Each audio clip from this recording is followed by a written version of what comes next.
রাধে রাধে। আজ নরোত্তম দাস ঠাকুরের আবির্ভাব তিথি উপলক্ষে সকল ভক্তবৃন্দকে হার্দিক শুভকামনায়।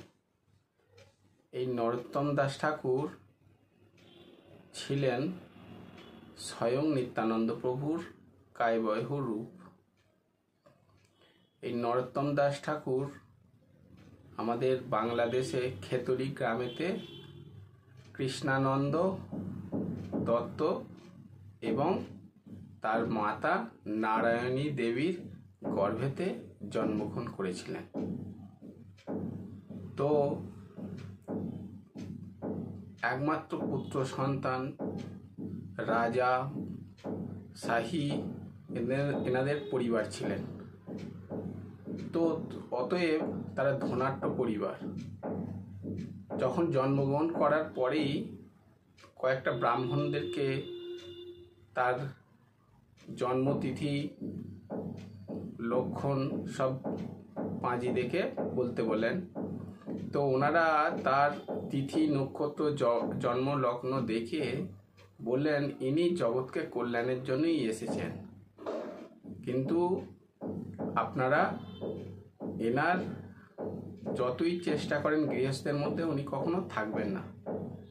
তো তারপরে জন্ম উৎসব উপলক্ষে তাকে বিশাল বড় আকারে ধুমধাম করে উৎসব পালন করা হয় এবং ব্রাহ্মণদেরকে দান দক্ষিণা এবং অন্নপ্রসাদী মানে বিশাল আকারে ধুমধাম করে মানায়। তারপরে দিন অতিবাহিত হয়। পিতামাতার তো চিন্তা থাকবেই যে তার পুত্র সন্তান রাজশাহী ধনাঢ্য পরিবারে এনার জন্ম, শূদ্র পরিবারে জন্মগ্রহণ করেছিলেন। তো তার গৃহে থাকবে, গৃহে তার কার্য তার কাছে সব সম্পন্ন করে তার মাতা পিতার কাছে থাকবে, তার একান্ত কাম্য ছিল। কিন্তু আমাদের নরোত্তম দাস ঠাকুর তো উনি তো সেই রূপে হয়ে জন্মগ্রহণ করেননি, উনি তো জগতের কল্যাণের জন্য এসেছেন। তাই জগৎকে কল্যাণই তার কর্ম ছিল। নিত্যানন্দ যেমন আমাদের চৈতন্য মহাপ্রভুর সময় করে এসেছিলেন, তো উনি জগৎকে কল্যাণই করেছিলেন, জগাই মাদাইকে উদ্ধার করেছিলেন। তারপরে আমাদের যত গৌর চৈতন্য মহাপ্রভু যখন সন্ন্যাস গ্রহণ করে, তারপরে গৌর দেশে একদম হরে কৃষ্ণ মহামন্ত্র গৌর দেশে প্রকাণ্ড সম্মেলন করে তিনি জগৎকে নাম বিলিয়েছেন। আপনি এর আগে ইউটিউবের লাইভে তো আমি বলেছিলাম নিত্যানন্দের লীলা সম্বন্ধে, জন্ম উৎসব উপলক্ষে আমি বলেছিলাম। আজ নরোত্তম দাস ঠাকুরের বলি। তো তখন এনারা যখন অপ্রকট হন, চৈতন্য মহাপ্রভু যখন অপ্রকট হন, তখন তারপরে শ্রীনিবাস আচার্য রূপে জন্মগ্রহণ করেন মহাপ্রভু চৈতন্য মহাপ্রভু। আর নিত্যানন্দ প্রভু যখন অপ্রকট হন, তখন তারই কায়াবহ রূপ নরোত্তম দাস ঠাকুর রূপে জন্মগ্রহণ করেন। আর অদ্বৈত আচার্য ওনার দেহ রাখার পরে আমাদের শ্যামানন্দ প্রভু রূপে জন্মগ্রহণ করেন। বলা বাহুল্য এরা তিনটে রূপ, শরীরের দেহে আলাদা আলাদা, কিন্তু এদের আত্মা একই। এবং তারা যেমন চৈতন্য মহাপ্রভুর সময় করে তিনজনই মহান ভূমিকা নিভিয়েছিলেন, ঠিক অপ্রকট হওয়ার পরেও কিন্তু জগতে কল্যাণের জন্য তিনটে শরীর রূপে উনি ছিলেন। কিন্তু সবাই জীব গোস্বামীর কাছেই শিক্ষা লাভ করেছিলেন। দেখুন, তো আরো বলবো লীলার মধ্যে।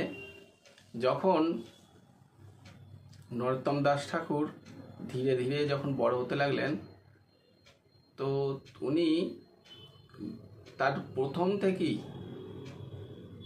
বৈরাগ্য তার মনোভাব ছিল। গৃহ ত্যাগ করে বৃন্দাবনেতে সে যাবে এবং কৃষ্ণ নাম তার সর্বদাই জপ করবে এবং তার কৃষ্ণ প্রেমে মাতোয়ারা হবে। কিন্তু নরোত্তম দাস ঠাকুর ভাবতেন, সবসময় উনি এত ধীর স্থির ছিলেন, ওনার মাতা যেখানে বসিয়ে দিতেন কিংবা কোনো জায়গায় যেতেন সেখানে চুপচাপ একদম, যেন সবসময় উদাসীনভাবে কোনো একটা চিন্তা করছে। তো ধীরে ধীরে উনি বড় হতে লাগলেন। যখন চিন্তা করলেন যে আমি কোনো এক সন্ত মহাপুরুষদের কাছ থেকে শুনেছেন যে গৌরাঙ্গ মহাপ্রভু আর নিত্যানন্দ মহাপ্রভুর লীলা কথা শুনতেন, কিন্তু একবার শোনা মাত্রই তার ইচ্ছা জাগলো কি চৈতন্য মহাপ্রভুর সঙ্গে, নিত্যানন্দ মহাপ্রভুর সঙ্গে উনি দর্শন করবেন। কিন্তু উনি তো অপ্রকট হয়ে গেছেন মহাপ্রভুরা, কিন্তু সাক্ষাৎ রূপে দর্শনের অভিলাষা করে উনি হা গৌর হা নিতাই বলে ক্রন্দন করতেন। বাড়ির তারা যখন তারা গৃহের মধ্যে সব দেখে তারা আভাব, তখন চিন্তা করলেন এনাকে বিবাহ দেয়া হবে, এই প্রস্তাব নিলেন। তখন আমাদের নরোত্তম দাস ঠাকুর বললেন যে আমি বিবাহ করব না। তখন তার বয়স কত ছিল জানেন? 11 বছর। হ্যাঁ, তো তখন উনি কি করলেন, তখন গৌরাঙ্গ মহাপ্রভুর কাছেই নিবেদন করলেন যে হে গৌরাঙ্গ মহাপ্রভু, আমি সর্বদাই আপনার শরণাগতি হয়ে রয়েছি, আপনি এই গৃহস্থ থেকে আমাকে নিগত করে আমাকে আপনার চরণে আশ্রয় দিন। কিন্তু দিন যায় রাত যায়, তার কোনো রকমভাবে তার পিতাও আর কি সর্বদাই যত সব রাজসেবক ছিল নরোত্তম দাস ঠাকুরকে কোথাও যেতে দিত না, খেলাধুলাও করতে দিত না, সবসময় গৃহের মধ্যে যা কিছু। তো উনি খুব ক্রন্দন করতেন। এমন সময় ডাক এলো গৌড় দেশে ওনাদের যাওয়ার জন্য তাকে পত্র দিয়ে পাঠায় তার পিতাকে।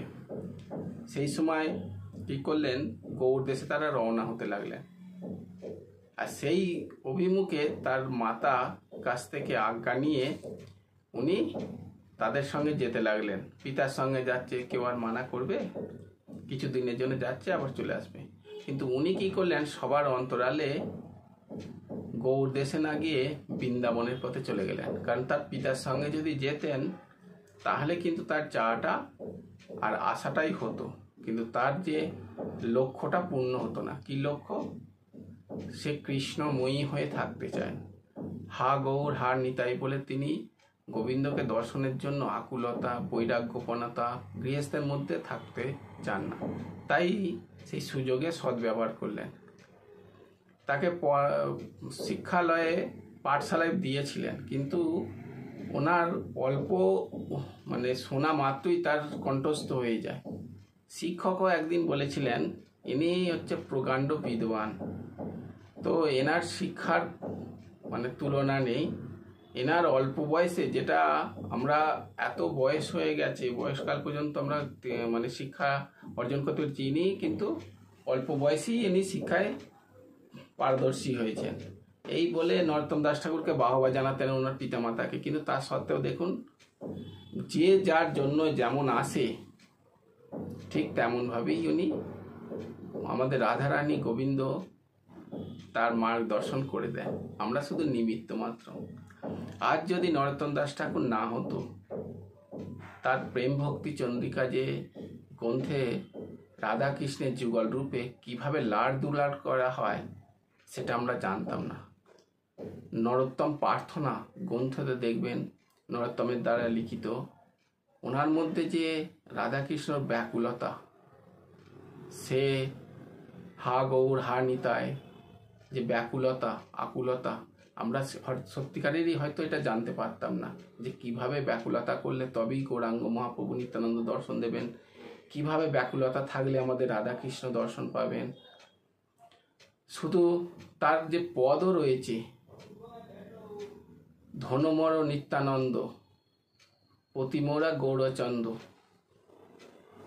তো ওনার কীর্তন বহুত মানে শুনলেই, এমনকি যে কোনো ভক্তই যদি কোনো কীর্তন ওনার নরোত্তম দাস ঠাকুরের পদ কীর্তন করেন, তার সুর কিংবা বেসুর যে কোনোই হোক না কেন, তার কীর্তনের ভাব এমনই আছে, অপর ব্যক্তির কাছে, ভক্তর কাছে, এমনকি নাস্তিকেরও কাছে তার প্রেমের মধ্যে ভক্তি এসে যাবে, প্রেম এসে যাবে।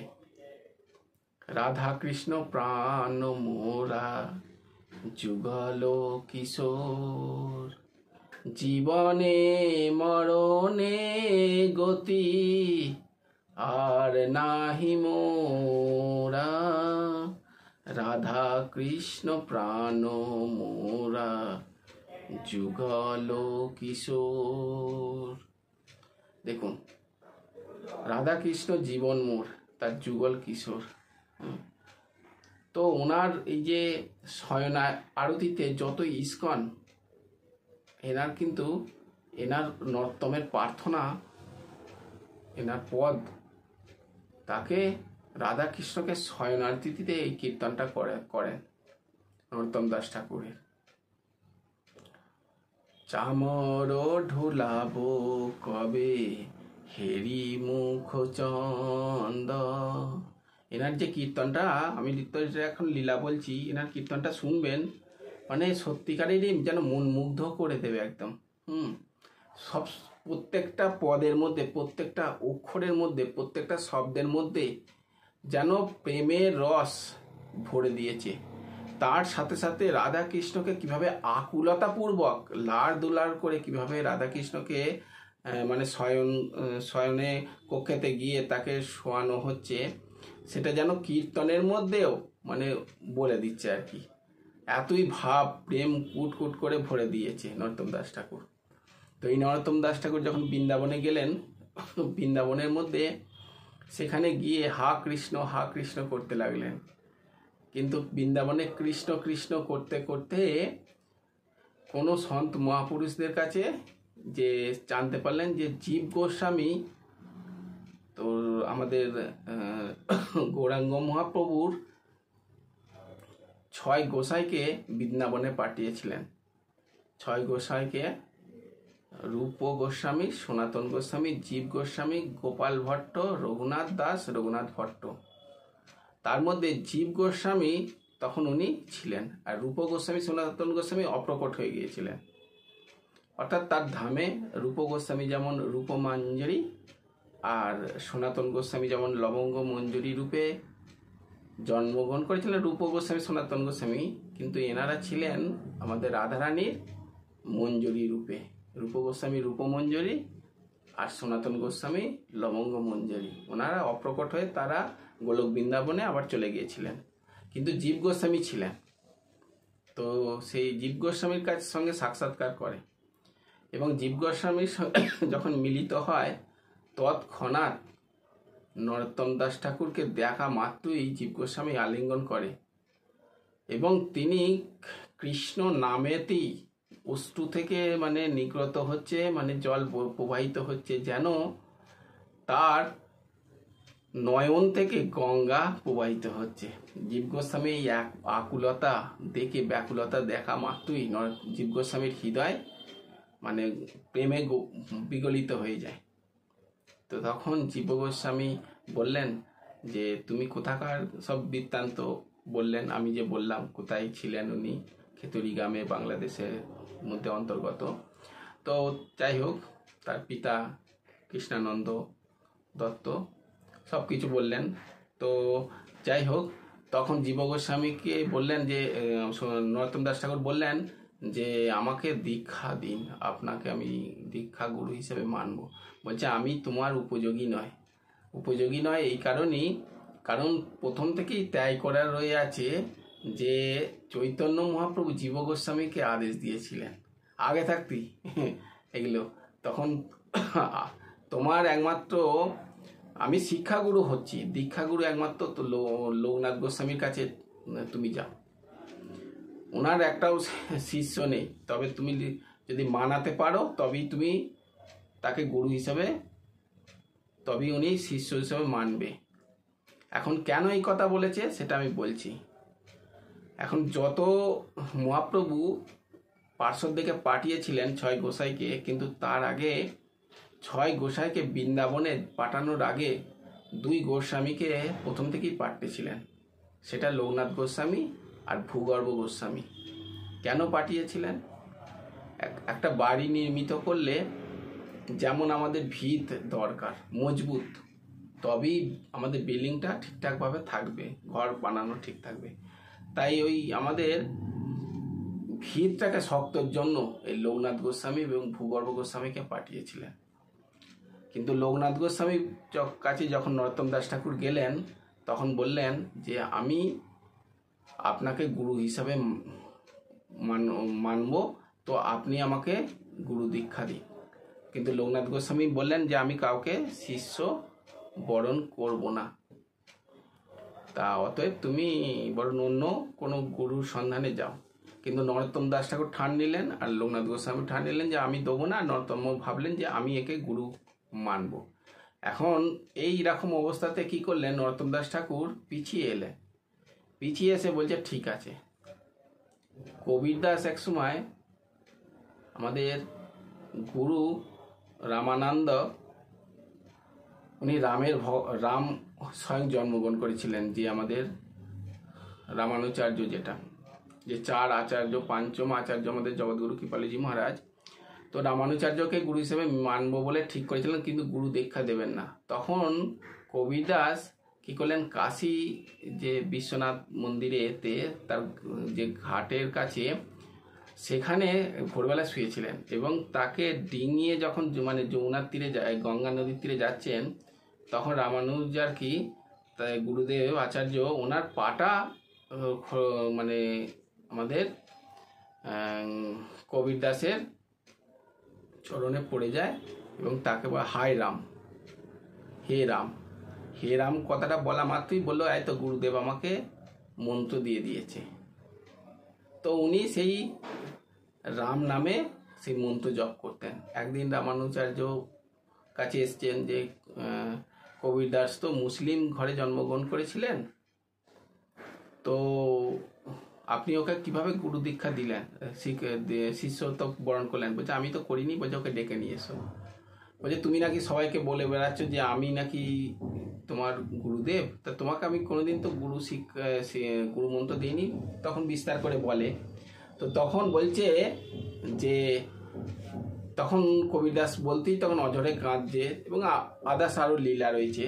তো যাই নরোত্তম দাস ঠাকুর চিন্তা করলেন আমি লোকনাথ গোস্বামী গুরুদেব কি গুরু হিসাবে মানব।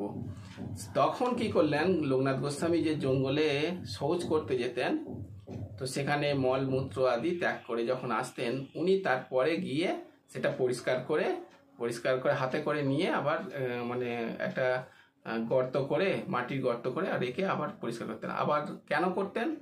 কারণ লোকনাথ গোস্বামী বয়স হয়ে গিয়েছিলেন, অনেক বয়সকাল পর্যন্ত ছিলেন। তো উনি বৃদ্ধ ছিলেন, বহু জঙ্গলে যেতে গেলে হয়তো অনেক অন্ধকারে ব্রহ্ম মুহূর্তে যেতেন, তো কাঁটা গুল্ম লতা তো কোনোরকমভাবে হয়তো লেগে যেতে পারে। তো উনি কী করতেন যে আমি গুরুর যে সেবা নাই বা মন্ত্র দিল, গুরুর সেবা করেই আমি তাকে মানসিকভাবে গুরু হিসেবে মানব। তো এইভাবে দিনের পর দিন করে। কিন্তু একদিন লোকনাথ গোস্বামী বুঝতে পেরে যায় যে প্রতিদিন যেখানে শৌচ করতে যায় সেই জায়গাটা তো মানে কিছু অংশ থাকবে কি কোন জায়গাটায় নোংরা হয়ে থাকবে, কিন্তু সেই জায়গাটা করে সব পরিষ্কার। তো একদিন তার পেছন ফিরে মানে নাম করে গিয়েছেন, সেখানে গিয়ে দেখে আমাদের নরোত্তম দাস ঠাকুর পিছে মানে যাচ্ছে। তো ওনাকে বললেন আরে তুমি এরকম কি আমার সাথে, আমি যখন শৌচ করে আসি তারপরে তুমি গিয়ে যে দৃশ্যগুলো করো আমি সব জেনেছি, তুমি কেন করো? তখন বলছে গুরুদেব আমি গুরুর সেবা করতে চাইছি, তো আমি গুরুর সেবা করি আমার এই জীবন ধন্য করব। তা আপনি তো সেবা দেন না আর শিষ্যও করেন না, তাই আমি চেয়েছি, আমি মানসিক মন থেকে আপনাকে ভালোবেসেছি।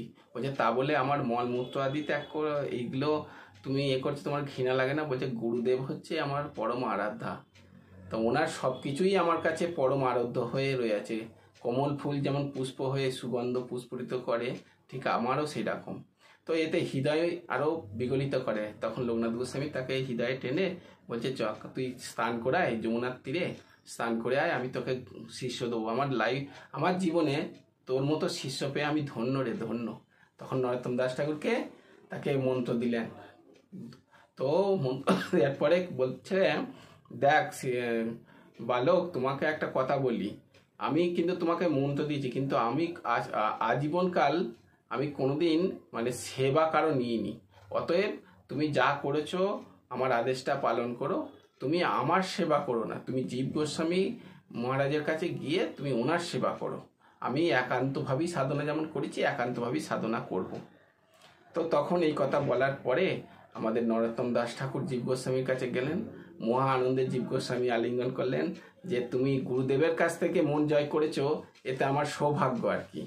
তো তখন সেই সময় করি জীব গোস্বামীর কাছে আমাদের শ্যামানন্দ প্রভু শ্রীনিবাস আচার্য মানে নিবাস করছিলেন। তো তাদেরকে দেখে, একে অপরকে দেখে তারা বার্তালাপ করে প্রেমে বিবহিত হয়ে যেত। তখন একদিন মানে মাদুকরি করে নিয়ে আসতো গ্রন্থ, তাদেরকে জীব গোস্বামী তাদেরকে সব কিছু মানে পড়ার জন্য, কোনটা মানে তাকে জানানোর জন্য সব কিছু জীব গোস্বামী শিক্ষা হিসাবে, গুরু হিসাবে তাদেরকে ট্রেনিং দিয়েছিলেন। কিন্তু নরোত্তম দাস ঠাকুর এবং শ্যামানন্দ প্রভু আর শ্রীনিবাসাচার্য খুবই একাত্ম হয়ে দিন যাপন করতেন, খুবই মহানন্দে। কিন্তু কি আর করা যাবে, জীব গোস্বামী একদিন তাদেরকে ডাকলেন, বললেন, দেখো আমি তোমাদেরকে এবার রূপ গোস্বামী যে চাটু পুষ্পাঞ্জলি গ্রন্থ, সনাতন গোস্বামী এবং শ্রীমদ্ ভাগবত মহাপুরাণ এবং নানা রকম গ্রন্থা আদি আমার কাছে গচ্ছিত রয়ে আছে। তোমরা এবার যে এক একটা স্থানেতে গিয়ে প্রচার প্রসার করো। তো নরোত্তম দাস ঠাকুরকে বললেন, তুমি খেতড়ি গ্রামেতে, বাংলাদেশেতে, সেখানে তুমি এখন বর্তমানে বাংলাদেশ, সেখানে খেতড়ি গ্রামেতে তুমি গিয়ে মানে প্রচার প্রসার করো। তো আমাদের শ্রীনিবাসাচার্যকে আমাদেরকে বললেন উড়িষ্যায় গিয়ে, আর এদিকে আমাদেরকে শ্যামানন্দ প্রভুকে বললেন গৌড় দেশে গিয়ে প্রচার প্রসার করতে। তো নানানভাবে এদিক ওদিক করে তাদেরকে প্রচার প্রসারের জন্য বলেছিলেন। কিন্তু যখন উনিরা গ্রন্থ নিয়ে গরুর গাড়ি করে যখন যায়, সেখানে একটা জায়গার স্থান আছে যে বীর হাম্বির বলে একটা রাজা ছিলেন। উনি রাত্রেতে ডাকাতগিরি করতেন আর দিনেতে রাজার শাসনাদি করতেন। তো ওনারা কি করছে, যখন ঘুমিয়ে পড়েছিলেন রাত্রেতে, তো ওনারা ওই গ্রন্থ আদি চুরি করে নেয়। তখন মানে চারিদিকে খুঁজতে লাগে যে গুরুদেব, শিক্ষা গুরুদেব যে জীব গোস্বামী আমাদেরকে প্রচার প্রসার করতে বলেছে, গ্রন্থই চুরি হয়ে গেছে। তো তখন কয়েকটা ব্যক্তির কাছ থেকে অন্তর্যামী আমার জানতে পারলেন যে আমাদের শ্রীনিবাসাচার্য এনারা তো একটা তত্ত্ববেত্তা, নীতিশাস্ত্র, আয়ুর্বেদা শাস্ত্র এবং জ্ঞাতা ছিলেন, তারা সব কিছুই জানতে পারতেন। তো কয়েকটা তার গ্রামবাসীদেরকে জিজ্ঞাসা করে খোঁজ খবর দিয়ে, এখানে আমি মহামূল্যবান এক সিন্ধুকের মধ্যে রত্ন নিয়ে যাচ্ছি, তো রাত্রে থেকে দেখছি, ঘুম থেকে উঠে দেখছি নেই, তো তোমরা বলতে পারবে যে এটা কোথায় এরকম চুরি হয়েছে, কেউ এরকম বলছে আমরা ঠিক জানি না, তবে যা রাজামশাইয়ের কাছে গিয়ে গিয়ে ওকে বলতে পারো। তো রাজামশাই এরকম মানে কিছু রাত্রেতে চুরি এরকম করে। ওনার কাছে একজন খুব মানে যারা সব কড়ি ফড়ি নিয়ে, যারা মানে কি কম নেই, কোথায় কার ঘরেতে পয়সা আছে আছে, তাদেরকে সব রাজার কাছে একজন উপযাজক হয়ে এক সেবক কাজ করতেন। উনি একদিন বলেছেন যে এরকম 3 বৈষ্ণব যাচ্ছে, ওনাদের কাছে মহামূল্যবান রত্ন আছে। তো সেই কারণে ওই হাম্বির কি করলেন, বীর হাম্বির, তো ওনাকে চুরি করলেন। সোনা মণিমুক্ত বলেছেন, কিন্তু একটা মহামূল্যবান হচ্ছে সত্যিকারেরই বৈষ্ণবের কাছে হচ্ছে আমাদের রত্ন ভাণ্ডার। কারণ মহামূল্যবান গ্রন্থ যদি না থাকতো, তাহলে আমাদের গৌরাঙ্গ মহাপ্রভুকে কে জানতো, নিত্যানন্দ মহাপ্রভুকে কে জানতো। যাই হোক, তখন নরোত্তম দাস ঠাকুর এদিকে শ্যামানন্দ প্রভুদেরকে বললেন, এক কাজ করো, আমি বরং তোমরা গিয়ে মুখের দ্বারা হরিনাম প্রচার প্রসার করো, আমি ততক্ষণ এদিকটা দেখছি কোথায় কি আছে। তো শ্রীনিবাসাচার্য তারপর বীর হাম্বির কাছে গিয়ে বললেন যে আপনি বুঝতে পেরেছি যে আপনার কাছে আছে মহামূল্যবান রত্ন, ওইটা আমাদের গ্রন্থ আর কি। তখন বীর হাম্বির বললেন, আমি তো এইভাবে দেবো না, তুমি আমাকে কিছু একটা মানে বলো যাতে আমি মনমুগ্ধ করি। তখন শ্রীমদ্ ভাগবত মহাপুরাণ কথামৃত শোনাতে লাগলেন।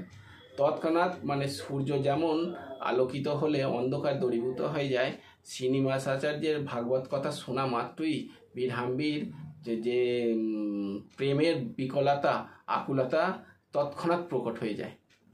প্রকট হতে অশ্রু নয়নে নিগত হয়ে হা কৃষ্ণ হা গৌর হা নিতাই নিতাই, এটা মহাপুরুষের দ্বারাই সম্ভব। তখন বীরহাম্বির কী করলেন, শ্রীনিবাস আচার্যের চরণে পড়ে তাকে শিক্ষা দিলেন। গুরু হিসাবে শ্রীনিবাস আচার্য তাকে দীক্ষা দিলেন এবং তারপরে তার গ্রন্থ দিয়ে দিলেন এবং তার উৎসব পালন করতে বললেন।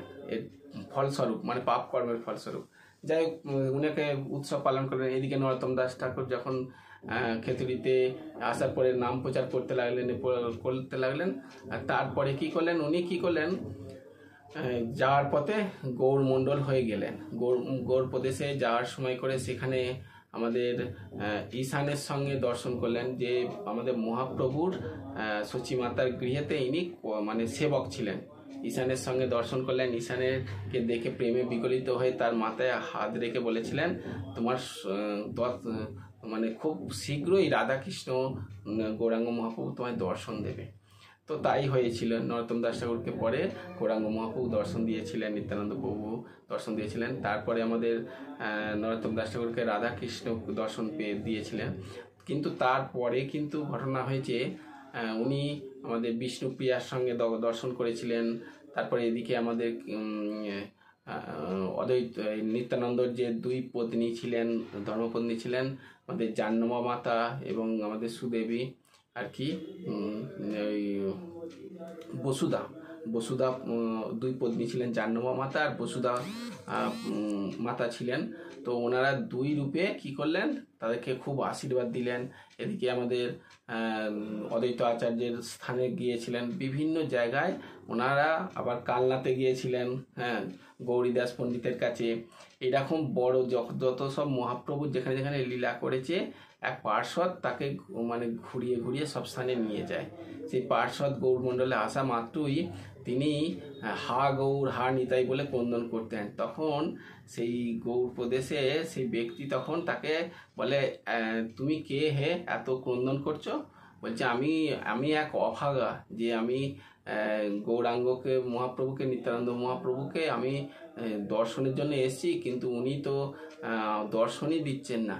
তখন বলছে, আমি দর্শন পেয়েছি, আমি বৃদ্ধ এক বৈষ্ণব, তো আমি ওনাকে দর্শন পেয়েছি, কিন্তু ওনার যে রূপ মাধুরী যত বলছে আর নরোত্তম দাস ঠাকুর ততই ক্রন্দন করছে।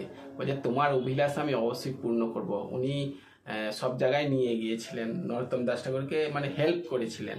তো এইভাবে বহু জায়গায় গিয়ে উনি নাম প্রচার করেছিলেন। দুই বৈষ্ণব কি করেছিলেন, এক সময় শিবানন্দ প্রভু মানে ব্রাহ্মণরা খুব তাকে যখন নাম প্রচার করতেন, তো উনি ছিলেন শূদ্র, সেই জন্য আবার কি করলেন, শূদ্র বলে উনি ব্রাহ্মণ পদেতে আমাদের নিত্যানন্দের পুত্র সন্তান ওনাকে ব্রাহ্মণের যে পৈতে সেটা দিয়ে তাকে তাকে দান করলেন।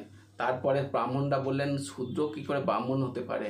তখন মহাপ্রভুর যে কথা, মুচির ছেলে সূচি হয় যদি কৃষ্ণ ভজে, সূচির ছেলে মুচি হয় যদি কৃষ্ণ ত্যাজে। যদি অপবিত্র ব্যক্তিও যদি ভগবানের নাম সংকীর্তন হয়ে অশ্রু নিগ্রত করে, অষ্টসাত্ত্বিক ভাব হয়, সে কিন্তু ব্রাহ্মণের সমতুল্য। আর ব্রাহ্মণ হয়ে যদি তামসিক আহার, মাছ মাংস এসবই খাওয়ার যদি খেয়ে যদি মুচির মতো অপবিত্র ব্যক্তির মতো ব্যবহৃত করে, সে ব্রাহ্মণত্ব থাকবে না। এই কথা বলা মাত্রই কিন্তু ব্রাহ্মণরা শুনবে কেন? যাই হোক, ধীরে ধীরে এর প্রভাব পরিস্থিতি ব্রাহ্মণের পদে নরোত্তম দাস ঠাকুর অনেক শিষ্য বানিয়ে দেয়।